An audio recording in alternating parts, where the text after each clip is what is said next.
Salut tout le monde, ici Clément Clarisse, votre vidéaste et modéliste favori. Normalement. Ça y est, j'arrive enfin avec une très bonne nouvelle. J'ai résolu mon problème de panne sur mon imprimante 3D. Pour mémoire, il s'agissait du problème de ne pas atteindre la température de 210 degrés.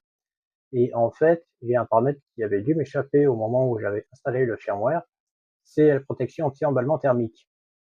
Et il se trouve que c'est celle-ci qui s'en mêlait à chaque fois, parce que manifestement, elle devait croire que passer les 200 degrés, c'était déjà un début. Donc, je l'ai désactivé dans une toute nouvelle version de firmware que j'ai faite, ce qui fait que du coup, j'ai réinstallé Marlin, enfin Autobuild Marlin et Platformio sur Visual Studio. Et maintenant, c'est encore plus simple que la dernière fois. Plus besoin d'aller chercher spécifiquement une version bien précise, un endroit, machin, tout ça. Non, là, ça va être beaucoup plus facile.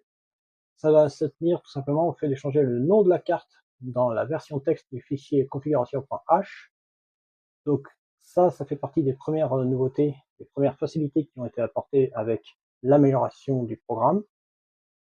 Et ça fait que du coup, j'envisage de faire là encore une nouvelle version de tutoriel pour que vous puissiez faire ça plus simplement chez vous aussi. Ceci abordé, du coup, bien entendu, je n'oublie pas de travailler sur mon script de répétition. Dès qu'il sera au point, bien entendu, vous en serez informé par le biais de ce canal. Et en attendant, moi, je vais essayer du coup de me modéliser et de m'imprimer un modèle pour mes 37 ans, qui arrive ce lundi. Et oui, mon anniversaire, c'est le 8, donc ça arrive très rapidement. Alors voilà, je voulais simplement vous communiquer ça et vous dire qu'évidemment, j'ai été heureux d'avoir enfin su résoudre ce problème. Maintenant, il m'en reste un autre à résoudre, c'est-à-dire que j'ai pris une buse de Creality Ender, c'est-à-dire celles qui sont très longues là.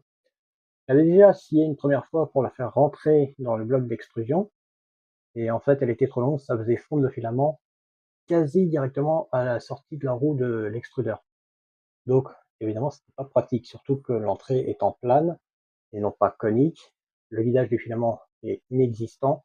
Donc là, comme c'est encore le cas, il a plus tendance à s'étaler comme du Nutella qu'à bien rentrer au centre de la buse, ce qui, vous en conviendrez, est assez agaçant.